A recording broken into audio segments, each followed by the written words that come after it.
ఇప్పుడు మీకు ఇష్టమైన జెమినీ టీవీ సీరియల్స్ ని టీవీలో టెలికాస్ట్ అయిన వెంటనే సన్ నెక్స్ట్ లో మాత్రమే చూడండి. నేనేం తప్పు చేశానని నాకింత పెద్ద శిక్ష వేశావు. నా కొడుకుని మళ్ళీ నాకు కనిపించేలా చెయ్యి స్వామి.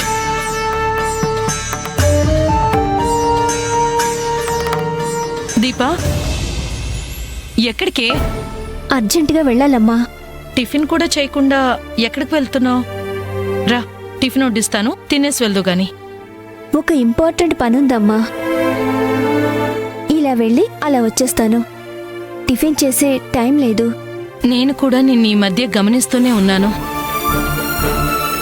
ఇంతకు ముందులా లేవు నువ్వు.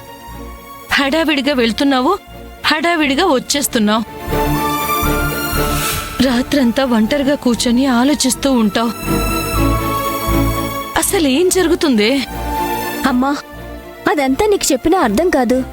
నాకు చాలా ఇంపార్టెంట్ పనుంది. నేను వెళ్తానమ్మా. దీపా, ఏ పని మీద వెళ్తున్నావో చెప్పు. మీ అన్నయ్య కూడా అంతే. నేనేం అడిగినా నాతో చెప్పేవాడే కాదు. చివరికి నాతో ఒక్క మాటైనా చెప్పకుండానే ఇంట్లో నుంచి వెళ్ళిపోయాడు. వాడిప్పుడు ఎలా ఉన్నాడో ఏంటో, ఏ రోజు వస్తాడో ఏంటో.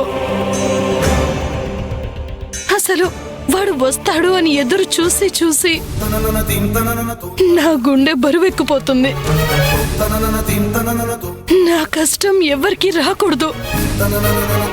అమ్మ ఇంకా షాక్లోనే ఉంది. తనకి నిజం చెప్పడం కంటే ఇలాగే నటించడం మంచిది. అమ్మా, నువ్వేం భయపడకు. అన్నయ్యకేం కాదు.